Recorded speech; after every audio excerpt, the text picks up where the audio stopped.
So, what are you going to ask me today?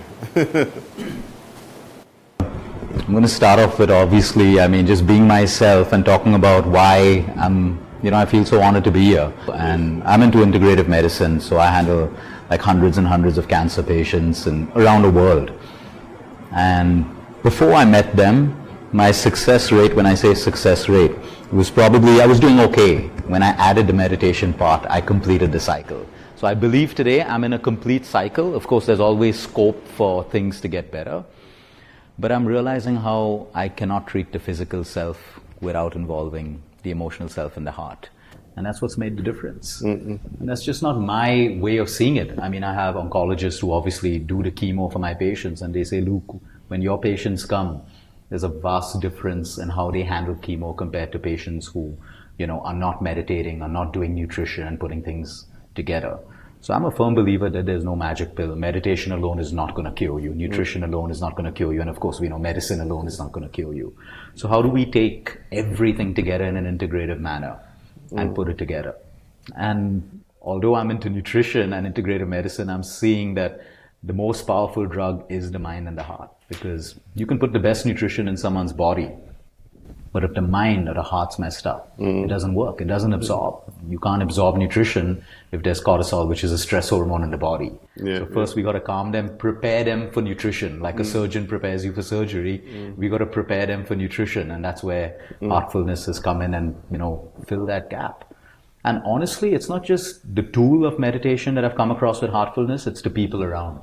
So it's like, it's there. It's not just something, because I am skeptical. When you're in medicine, you're skeptical about everything around you. Whether these are quick fixes, whether people are here to really change people, or is it money making? And, it's great that Heartfulness is free and all of those things, but always I look to see, how is it impacting the person, at the end of it all.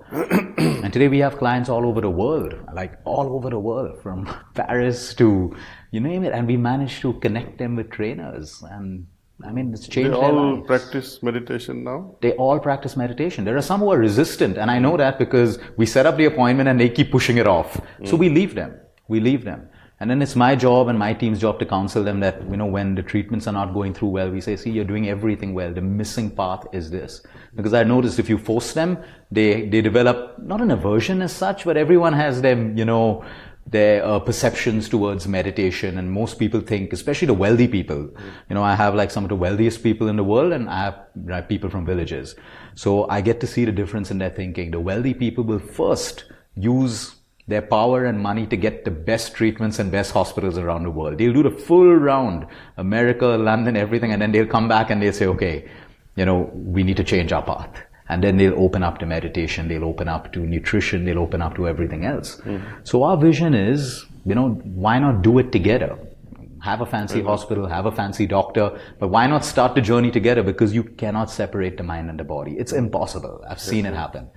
I was shocked when I had yoga and vipassana teachers come to me with cancer. And for me, it shook my faith in meditation a little bit, because I would always look up to them and say, oh, you're meditating, which means, you're healthy. And then I realized that you can be evolved in your emotional self, but you've neglected the physical self. And some people are evolved in the physical self, but they've neglected the emotional self. So it cannot work. That much I'm sure of. And then I read the book also, that you've written. Fantastic book. I've been told that you're a pharmacist who speaks about you highly. Besides everyone here is Pierre in Dubai. So he's become a close friend. So basically he keeps talking to me about, how you were into, pharmacies across the US. And we need medicines. It's as simple as that. But we also have to understand our body has its own pharmacy of its own. And it's got to be tapped out in terms of hormones and everything. Once I had a pharmacy interview. Okay. Some journal came up because of some patients recommended go interview this pharmacist. I was practicing then in Brooklyn, New York. Oh, okay. And I spoke at length about meditation. And in the journal, they typed medication. Medication is important. Medication is important. Medication is important. They spoiled my article. So they just to see. And what a change. They thought being a pharmacist, I'm only talking about medications. So But it only shows how closely related these two terms are, medication and meditation. Right. Yeah, They, but today I can use meditation as my medication for people if I, because a lot of people look for quick fixes, after I tell them holistic, they love it. But they say, but just write something, give me something which is like, they want that kind of medication because the mind believes it's going to give you a quick fix. It's, what our mind has picked up over the years, through social media, through what people say. So there's a lot of layers that, like in your book you've mentioned, they have to come out one by one, one by one. It's a long process, but someone has to start somewhere. So it's interesting. Medication, food, etc. Yeah. In our understanding, it's been passed on thousands of years. they believe, and there is some sort of comfort also in believing this, that we have a physical body, right? When I'm looking at things with my eyes, Right.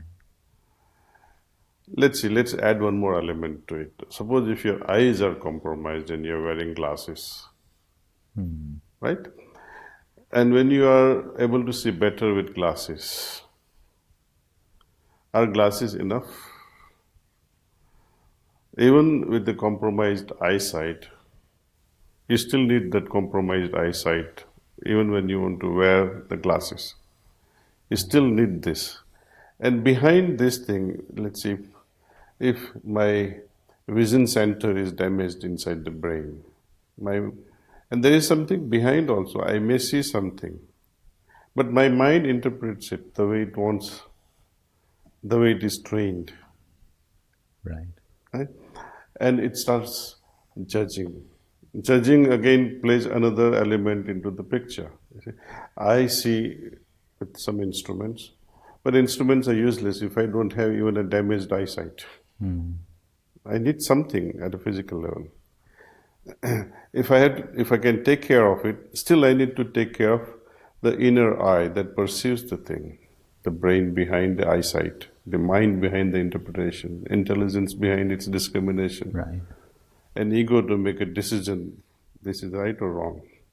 So, we have understood thus far, physical body is a must. We must, when it is compromised, eyesight is poor, if I can fix my eyesight with medications, drugs, maybe you have glaucoma, maybe you have conjunctivitis, you need prescription drugs, Okay. right? But let us say you have some altogether a different problem where you are seeing things and interpreting it differently because you have a mental problem. Prejudiced mind. There is a beautiful story in one of these Sufi stories. They're beautiful. They have beautiful parables. They come up with ordinary stories and they portray a beautiful outcome out of these parables. One of them is this, Junaid, one of the greatest Sufi master. He had a king visiting him and he wanted to become his disciple. I want to become your disciple, you are so famous. So Junaid goes on refusing him, said, no, you're not ready yet, you're not ready yet. But being a king, he forced his way to it. Then Junaid said, okay, let us wait 1 week. After 1 week, I will initiate you to my system. Junaid was a smart guy. He created a scenario. And he went across the river from his town and where his family was living there. Under one tree, he invited someone to come there. He sat there with her, started having, those, and he kept beautifully laid glasses and, the cups, and they both sat together and spent almost 2-3 hours enjoying each other's company, pouring that liquid out of the jar into a glass and feeding each other. This king was watching from the other side. What the hell is this man doing here? He's with a woman. and he claims himself to be a master. And not only he's sitting with the woman, now it's all late evening. God knows what else they are doing. They're drinking, so he barges in. What sort of a master are you? He starts cursing him. Then Junaid says, forgive me, my lord, you are the king. I told you are not ready for this. You have too much of a prejudiced mind. He tells the lady, please remove your veil and show who you are. That was his mother. So it's a beautiful story how mind interprets things. You have seen it correctly. Your eyes are beautiful. Yeah, they told you all kinds of things, but your prejudiced mind interprets things the way you are exposed to. Right. So that's where I think many other practices, inner practices, helps us not to be judgmental. Right. Final conclusion is never good in anything. I think that's a great lesson because, the same example of the eyes, I've always noticed how the French eat their food. They have a fantastic diet, and French are some of the healthiest people in the world in terms of physical, mental, emotional, and they'll have butter, they'll have their croissants every morning, their coffees, all of that stuff. And then I look at the Swiss. I travel very often to Switzerland to meet people, and I notice that it's staple in their diet. They have about 6 to 8 pieces of chocolate every day. It's their culture, and not dark chocolate.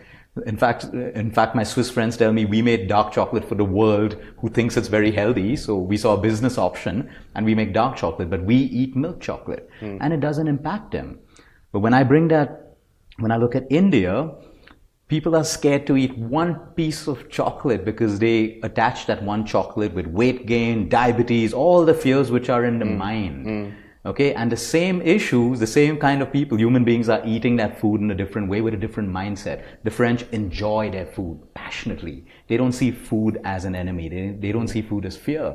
And likewise with the Swiss, the way they say chocolate. So sometimes we just tell them, change your perception to the food that you're eating. You can decide whether the food's going to make you fat, cause diabetes, cause cancer. Or you can decide that food, even if it's unhealthy, is going to feed you nutrition.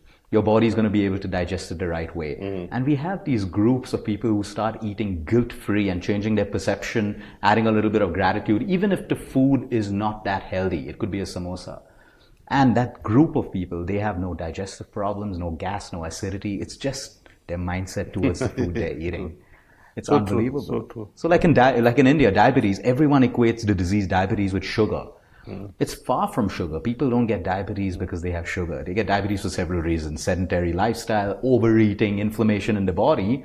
And then they look at only sugar levels when they have diabetes. They don't look at the pancreas, which is the organ that produces insulin. Why isn't my organ producing enough of insulin? So they're focused on parameters on a piece of paper rather than going to the root cause and saying, I have inflammation in my pancreas because I'm acidic. If I reverse that, maybe I'll start producing more insulin or my cells will utilize it the right way. So I love your idea of the whole spectacle kind of a thing. And medicine, absolutely. We use pharmacies all the time for medicine. But I always say that medicine should be used as a crutch. Use it to get you through, but get to the root cause using, your heart, your mind, make lifestyle changes. Perfect. And I love what you wrote in the book, about karma, because that's a question that I really had for you. Because I'm in a line where I see patients today, a week later, they've passed on, 4th stage basically, terminally in. A lot of clients, Daaji, they keep asking me, is this my karma? They accept. And for me, someone accepting death, is the end. That is the death sentence. The fact that you accept that my cancer is going to kill me. So at that point, heartfulness comes into a big way into helping them meditate and look within. But at that point, when I'm facing them and I get to this question, when they say, oh, it's my karma, so this is how it's going to be. What are your thoughts on the relation of karma to disease? Many people think I've gotten cancer because I did something bad. It's a karma. I think against that. Not against that. I don't think it's the reason. At this point, you have a disease in your body and we got to figure out the best way. But how would you explain that to people suffering from disease who accept that this is my karma, so I must suffer? Well, what would you say where millions of Jews were killed in the Hitler camp? Was it the karma of every single human being who was exposed to that torture? Not really. It's an act of a brutal man. I'm giving you the extreme example. Right. Diseases. You are eating out of obedience to your wife. You don't want to displease her, and you go on eating whatever she's making. Now you are not designing your destiny. In a way you are, because you're obedient husband. But the crux here, and what I'm trying to convey, that it is not only our karmas, individual karmas that play part, but there are third-party influencers also that change the history of human race, that change the individual lifestyle of an individual person in order to compromise and arrive at peace. We need to compromise in some way. But going to an extreme of all the time being obedient in certain situations where someone loves potatoes all the time and you go on cooking potatoes and the whole house is enjoying potatoes, fine. But what happens to the health ultimately to the whole family? It's a consequence of one person's decision. In Ayurveda, the traditional way, my father, by the way, was an Ayurvedic doctor. My mother was not. But she was trained to cook, what not to cook, especially in certain seasons, what not to feed in the morning, what not to feed at night, what two different foods cannot be combined, on what days you'll need to fast, what days during the certain seasons when it is raining, what foods to avoid, what extra food to give during winter, what extra drinks to be given, things like lemonade, lemon juice, mossami juice during summertime, the increased doses. So our wiser lady of the house who is well trained, who is exposed to tradition, he did not go to a college. But when you're exposed to the wisdom of the family, wisdom of our elders, wisdom of our grandparents, when this wisdom bridge is broken, we lose a lot in the process. But a lady of the house can, like a vaccine can prevent many diseases in the house, house members, by cooking the right stuff. Right. Avoiding right unnecessary elements, creating a routine. Not just what food, when is also important. Right doses, quantity is also important. And with what attitude. Let us say if your mother throws food, hey, you stupid fool, eat this neem rice, it's good for your health. Even if she gives you chocolate with anger, it won't help. So attitude also does matter in the whole equation. I'll share with you one beautiful experiment many years back. I don't know which year. Dr. Paulo, he was good at conducting experiments of serious and coming to serious conclusions. But his experiments were all very simple, not $1 million projects. Simple experiments. One is very famous, which is conditioning of a dog, selective conditioning of a dog, where he would feed the dog, and before feeding dog, he would ring the bell. Right? So he created a kind of state of mind in the dog, created a reflect action in him. So each time he would ring the bell in future, the dog would come running for food. And as he is running for food, he is salivating and drooping saliva all over while running. It's a beautiful experiment. Same Dr. Paulo, he conducted beautiful experiment which is applying today very heavily for us in our discussion on attitude during the time when we partake of food. That experiment was like this. He trained the cat. And each time cat consumed food, he would measure the acid secretion in the stomach. He could see it through the X-ray pattern, and it's the juice now in the stomach. Now, once while feeding the cat, just about to feed the cat, right? He brought in the dog, barking, wow, wow, wow, coming, and cat witnessed this, and she was about to consume the food. With the barking noise, she got so scared.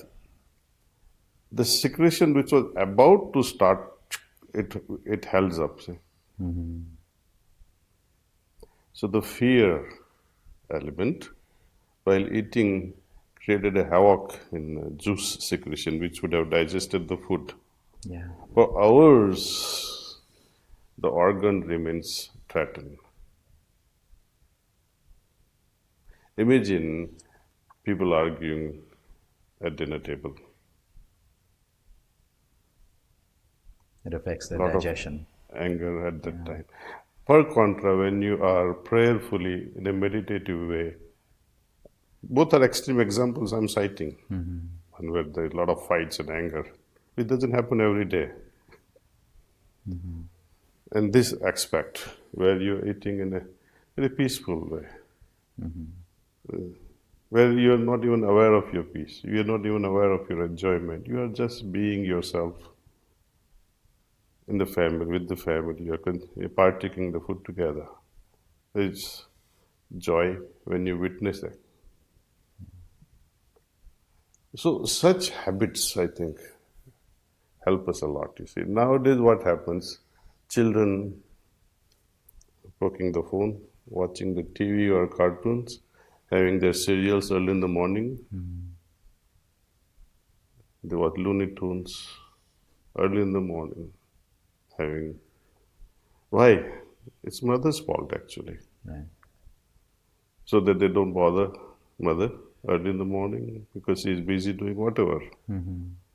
You have started a new trend. In order to keep quiet your children, you are adopting a bribery method. Let me show you the cartoons. Play with this toy, play with my phone, play with this game while eating, so that child would cooperate. But you see the effects of all this electromagnetic radiation on plants.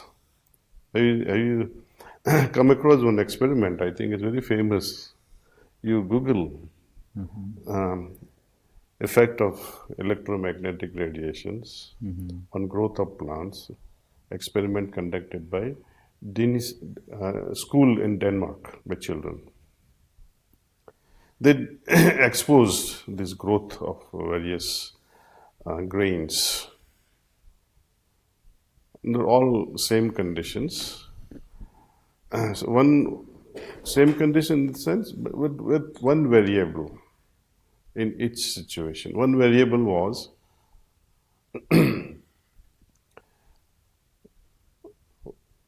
three scenarios, rather, or four scenarios. One was with the Wi-Fi. The plant growth exposed to Wi-Fi. Plant growth exposed to Bluetooth radiation. And plant growth affected in a meditative environment, or where they are doing their traditional worship. And fourth is the controlled environment.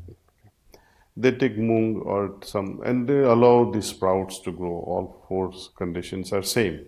They maintain four conditions the same way, with one variable. And you'll find amazing results. If someone is a teacher, they can run this experiment for all children. Let all children participate in that experiment. At home also it can be done very simply. Take 4 different saucers and put in each 4 plates you put water, same amount of grains in all of them, and expose them to these 4 conditions: Wi-Fi, Bluetooth, normal, and where you do your puja or where you do your worship. Study it after a week, take the photographs, all of them put together and take a photo and see which one is which. Let children do it. So children can participate in this experiment, observe, and also develop the capacity to decide it for themselves. See, I'm worried about something, I'm angry about something, I'm irritated as a consumer of the food. The person who is cooking is also irritated, angry. This goddamn fellow doesn't give me my salary properly, and then he throws something and give it to the customer. The laborer who are carrying the grains or vegetables, they're also bitter about the whole thing while carrying it. Farmer who is cooking, who is producing it also, is worried about his livelihood and he has no choice but to sell it at a low price. You see the chain reaction of emotions carried by the food that we consume today. Again, I'm citing extreme scenarios. Right. It doesn't happen every day like this. Maybe one step is better than the other. But everything does affect us. Does that mean I should stop eating? No. There are always the solutions. Best is when we become meditative, when we center ourselves, then it is easy to nullify such impacts. Let's say someone who is cooking touches the food with so much of love and care, as if this food is being prepared to serve Lord Jesus Christ, or to serve Lord Krishna, or to serve the deity of their choice, or for your beloved. There's so much of love is involved, and when that person consumes it, I think it can remove a lot of spiritual defects in you. I agree. I want to add a small story over here as well. So there was this group that realized that whenever they eat, pastries or cookies from normal shops and stuff like that, they would put on weight, they would feel unhealthy if they have a normal piece of cake. Whenever they go home to visit their parents, okay, and their mom is baking a cake, like she would do it every weekend, and they would have this tea time and have that cake and tea, the things that we avoid today. The experience of having that homemade cake, which still has sugar and everything in it, the experience around that whole family thing, the memory of your childhood, it's a pleasant experience. You're eating in that environment and it digests so differently from the food which is called fast food today, which you just buy a cake, it's processed, highly processed. The job of the person selling it is to sell more. So exactly what you're saying about the environment and the intention behind it are so different. And I'll give you my personal example. When I go back home to Goa, my mom has like a high tea, and there'll be cakes and pastries and all of that stuff. And I eat it in that environment without any fear, and it just doesn't impact your body at all. But when you come back to the city, if you try to do that for even 1 week, you start feeling lethargic and full of sugar and the body's toxic. So I love your point, and I want to bring that back to even children today where, even I keep telling parents, do not force your children to eat food. Your moms will be running after their children with a plate, trying to force feed them. I'm like, there's no point. Even if you succeed, the body is not going to digest and absorb, and you're making your child create an aversion towards that food. Then they see meal times as a fear time. So they already start making excuses before dinner. I'm not feeling well, my stomach's hurting. So I guess, what you're saying about creating that environment, and if we can't create it for people around, at least we can create it for ourselves before our own meals. So true. It's a tricky business. Mother, correct, she has to go to work. Yeah. Child has to be sent to nursery or to kindergarten by some time. He, first of all, is, not waking up in time. You want to force him to get up. You want to force him to brush his teeth. You have to force him to take bath. You have to force him to eat quickly so that the bus may not go away. Yeah. Otherwise, you'll have to change your routine. Instead of going to work, you'll have to drop the child and then go to work. That creates problem with the boss. Right. That life becomes so full of tension. So what happens? Mothers or father, they end up pressurizing the one that can be pressurized. Children. Force feed them. Or else no cartoons. No games. I will not buy you this, or I will not buy you that. If you eat this, I'll give you that. All bribery Right. starts. And I think it's time to address such matters amongst people in general, the society today. What matters the most? You have finished, you have improved your career, you have risen to a high level, especially mothers. But what happens to your children in the process? Yeah. There is nothing wrong rising, but imagine the price we are paying. Right. I agree with you. I mean, I'm all for women empowerment and, for them having ambition. And, but I feel they have to weigh the consequences and the costs at which it comes. And I know there are successful women who can maintain their children and maintain their careers and maintain their health, everything together. And for me, that's success. It's not just becoming a CEO or becoming an entrepreneur and achieving, a career success at the loss of everything else. And that's not just for women, that's for men at the same time. But, how do you put that balance together? Which is why I feel it's important for everyone at some point, man or woman, in that space of meditation to find out what they truly want and why they're doing what they do. So, I look after some of the richest people in the world, and when I ask them, what was your intention about building such a big empire? Most of them don't know. And when we go deeper into conversation, because over time these people have become friends, they were like, our parents said it's successful if you make so much of money and you have this designation. So they equated success as a child to getting that managing director designation, no matter what, even if they're unhappy or happy about it. So I really think it starts at a level like you're saying, if we don't know why we're doing what we're doing, we follow what the world is showing us, that success is defined by your designation. Success is defined by the kind of car you drive, or the houses you have, or how many exotic holidays you can do in a year. And that's not an issue, but as long as you can balance success, like you said, without losing out on the children. Like I have parents who bring their children to me with eating disorders, and the only disorder is how it's going to be fixed is the mother should feed the child, not 3 servants. The mother has to be there. And that's the only issue that has to be fixed. And they're bringing fancy tests from the US and saying, is there an allergy, is there intolerance? I said, there's really nothing wrong. That bonding of food between the mother, that's why they breastfeed. That initial bond, if it doesn't happen, there are enough of case studies showing how a child faces anxiety separation if they're not fed. A mother dies at birth and, the child is not immediately breastfed. So that connection gets broken the moment they stop breastfeeding and a nanny or a servant starts feeding the child. And I'm not saying that this is, it's happening a lot. And I feel these are little things that have to change in order to, put the whole holistic healthcare model into place. Some approach is required. It's not an impossible problem to solve. Yeah. Problem can be solved. We have to pay a price.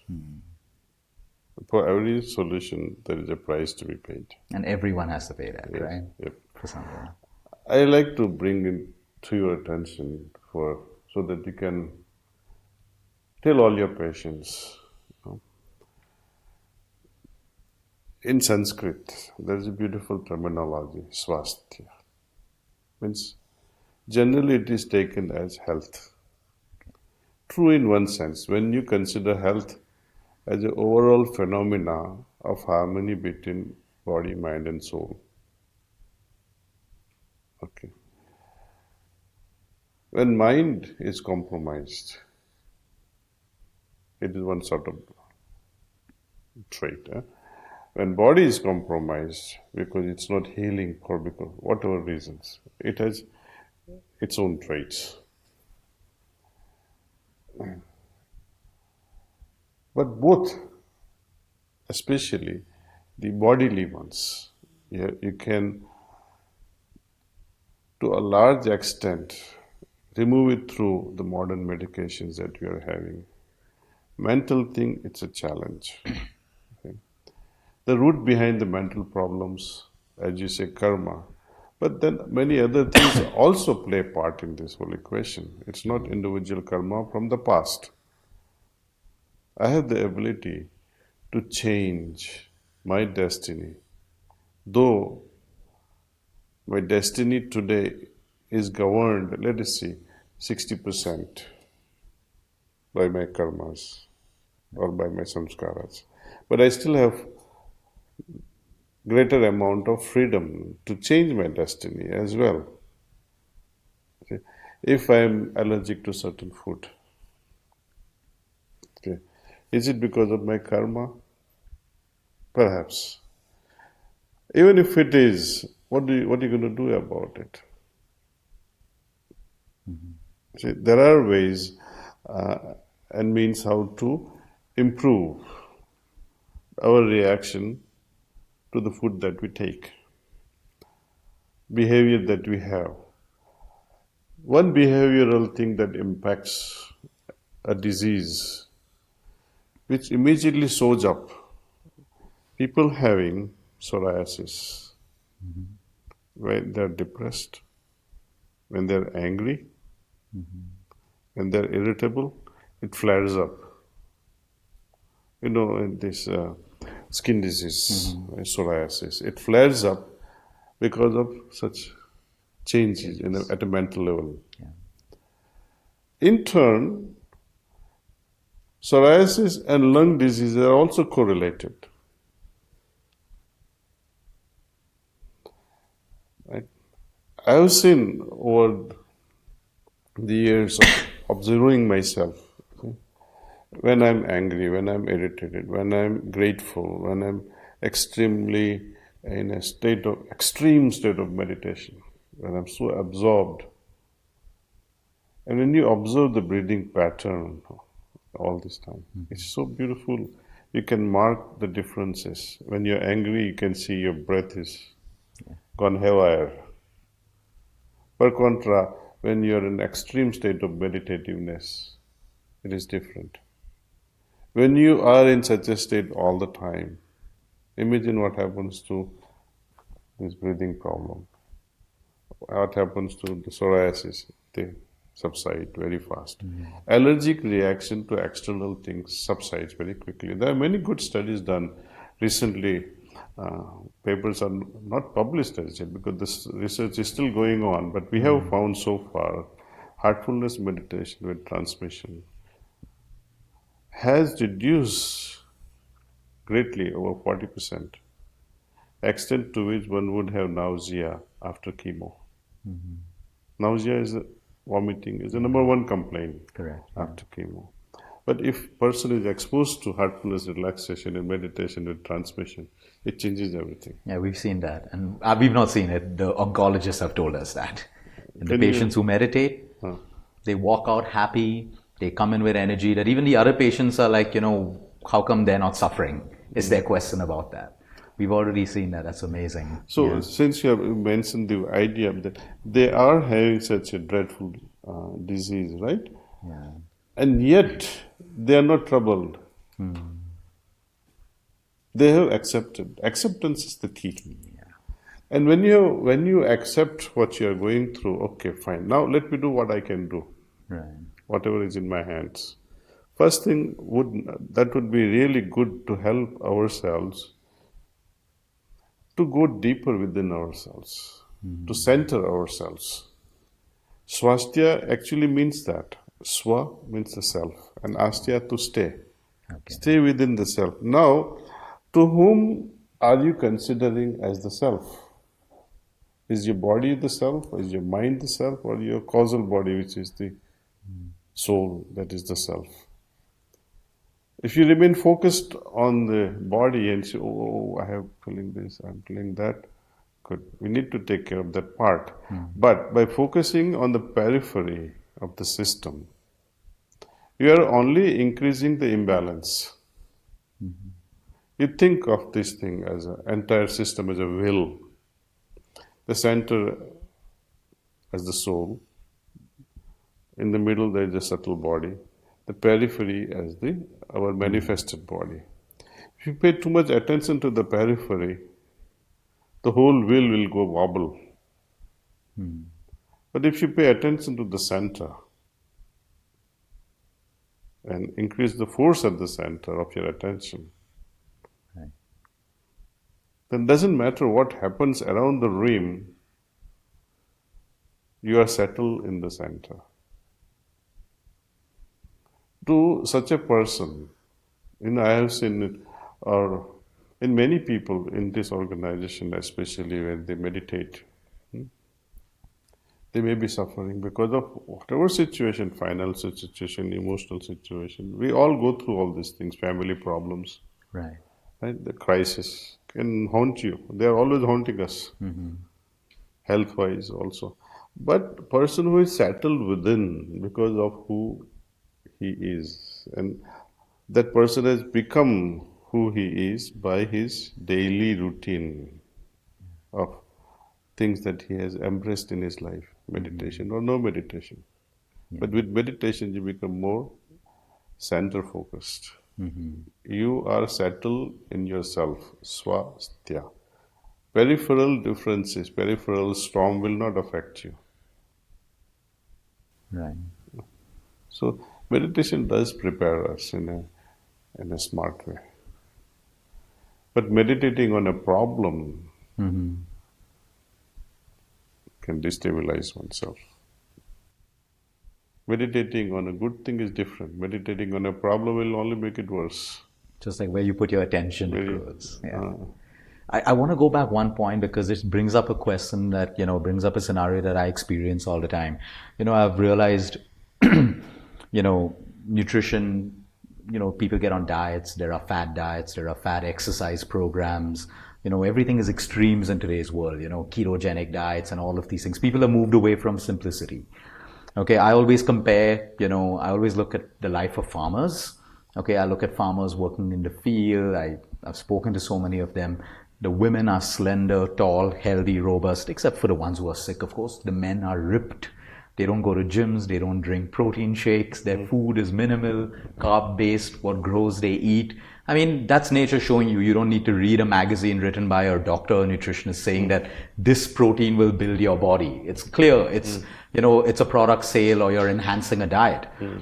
So there are fads that exist in the world. I'm noticing that spirituality today is also becoming a fad in a way that people are making it a fad. It's not a fad. So people jump from one chanting class to another, one meditation class to another, and yet they seem more unsettled than ever before.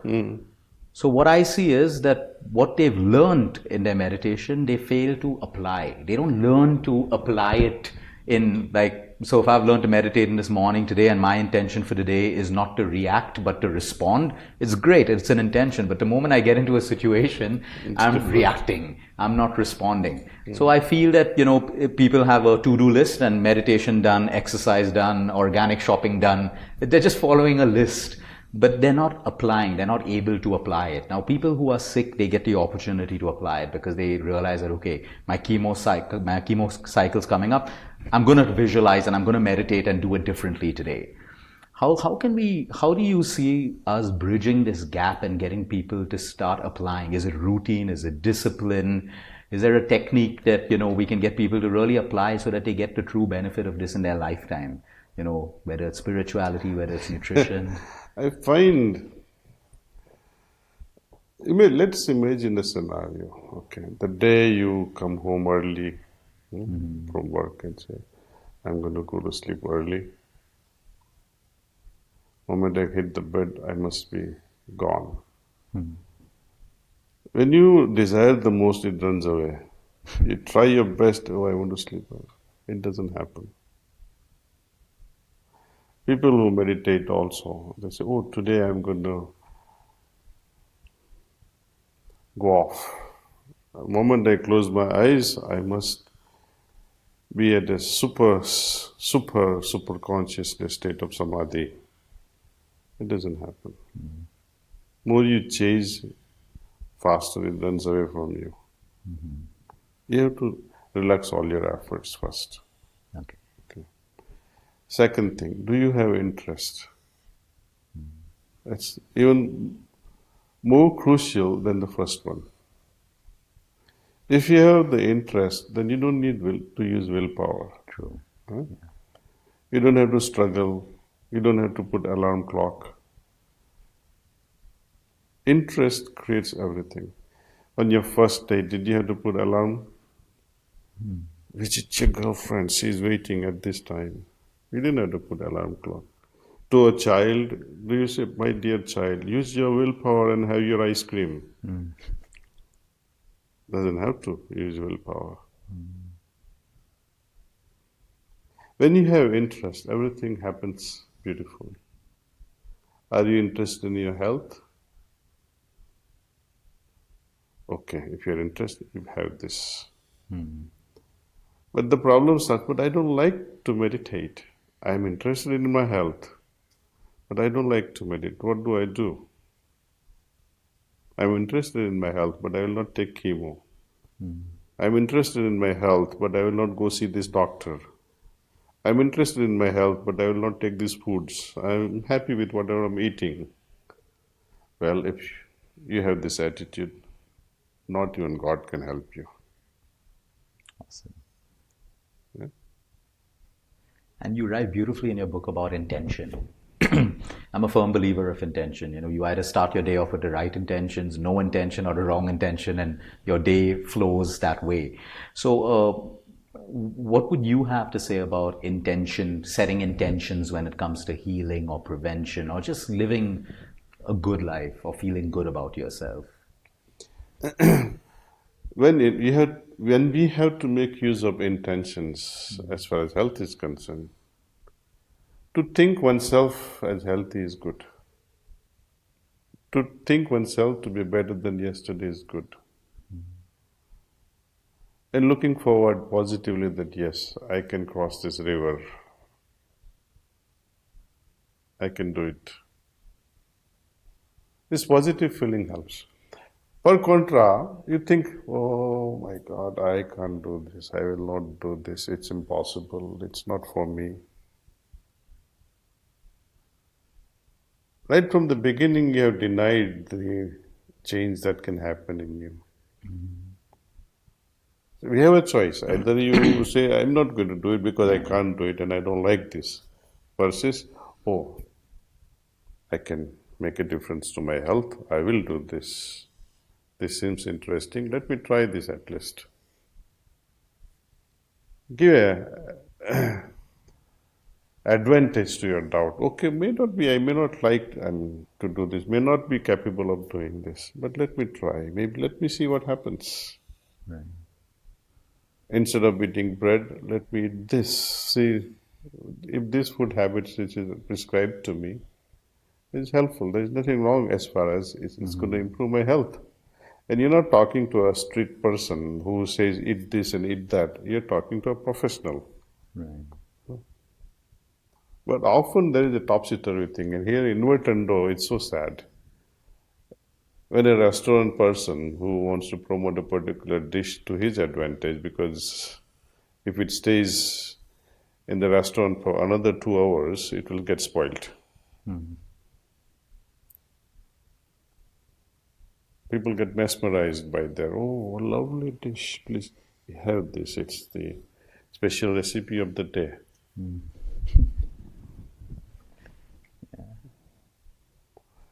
Versus a person who says, oh, this prescription for food is there. My doctor, who is my nutritionist, has prescribed these foods. But people, they take it with so much of pessimism, so much of doubts, but they surrender to the waiter in the restaurant. Yeah. It's a tragedy, you see. Once you're paying a fees to a doctor, you're paying a fees to a therapist, have a trust, have a faith. You know? It's only food. It's not going to kill you. It's not something of a poison-like thing. It's worth trying. It's only food. How can it harm you? Right? Secondly, meditation. How can it harm you either? In the worst scenario, you have wasted 10 minutes of your time every day. Do you worry about 10 minutes of the time when you read some crazy magazine or go through some unnecessary FaceTime or Facebook or Twitter? Yeah, that's a great point. Yeah. Anyway, I think this discussion can go on and on and on. I have like hundreds of points that I'd love to just talk to you about, but no, it's amazing. Can I ask you one last thing? Just discuss one last thing.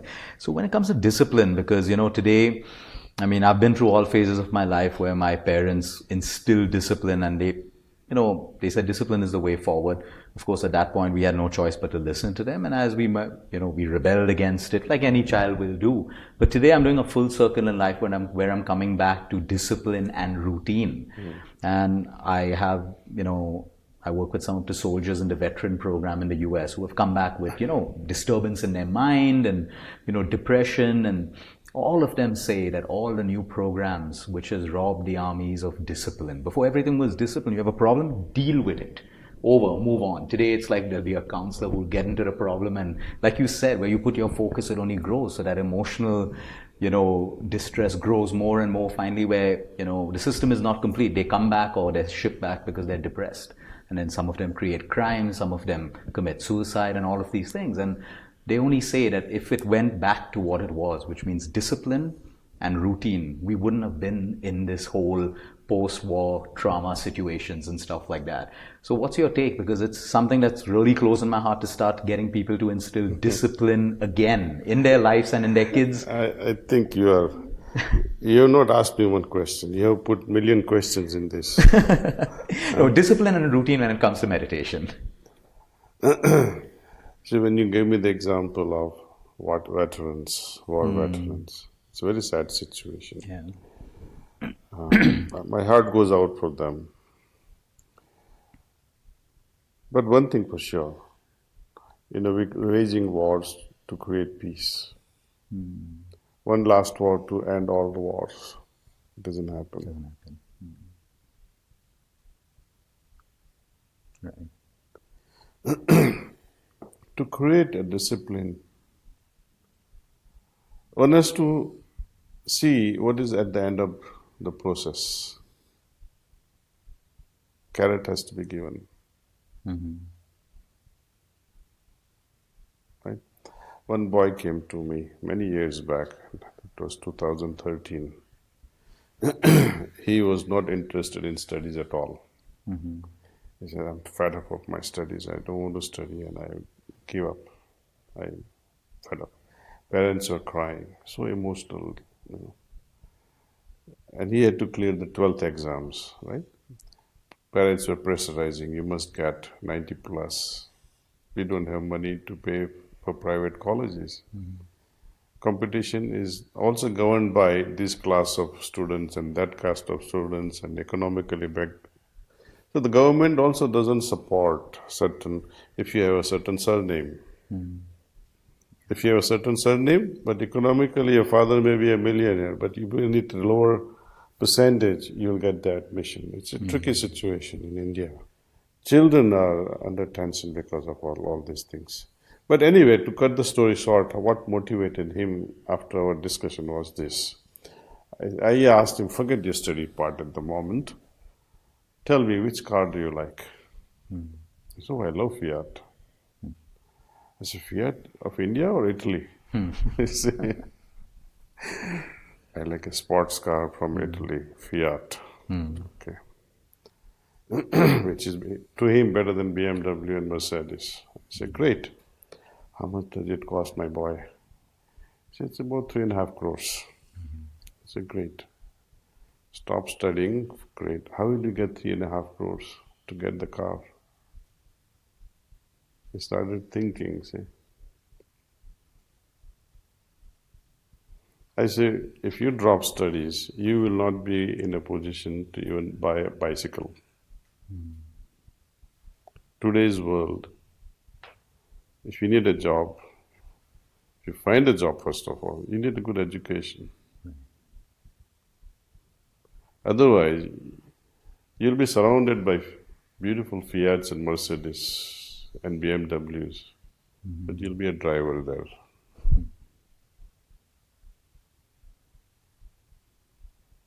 That woke him up a little bit, and glad he is right now clearing his IIT. Wow. See? Students, discipline. A person who is following a spiritual path discipline. A guy who's going to a gym, discipline. Everywhere, discipline is necessary. Today I go to a gym and say, okay, I'm going to gym, but I will skip lifting weights. A successful bodybuilder, he's able to move from 5 kg to 50 kg in short time. If he doesn't, if you don't succumb, if you don't rather accept this resistance, the challenge, then muscles are not working. They will not build. Moment you say, okay, 10 kg today, 2 kg tomorrow, 1 kg, half kg, and no kg, your muscles will Correct. they will deteriorate over a period of time. They are not challenged. So discipline is a challenge. But when we see the result or outcome of it, when you do it with joy, It's different. then the blow of discipline is not there, because now you see the end result. Imagine a yogi, day after day he meditates, but the carrot that he is dreaming to acquire is not there. Good meditation means how well you have gone deeper in yourself, how well you have forgotten yourself, how well you have remembered the Lord or have got absorbed in the Lord. If these things are lacking, if day after day your experience is deteriorating, then why would you meditate? At every process in this world, you need a carrot. First see the carrot and let that move you. Later on, the reaction changes, protocols change. Later on, you do it not to acquire anything. In your younger days, when the romance is there, oh, I love her, oh, I love her, I love her too. There is no end to this nonsense. Later on, when you settle with the person you truly love, you stop looking around. And a higher stage also comes when you are loving for the sake of love, because this one person has trained you now to love everything. That's why Heartfulness recommends family life, that where your efforts are challenged, your emotions are challenged, everything about you and your love is challenged. Then we learn slowly, oh, now it is love for the sake of love, not for individuals, not for any things or objects or any fulfillment, emotional or spiritual. Love for the sake of love. Then you don't need discipline. You have arrived home.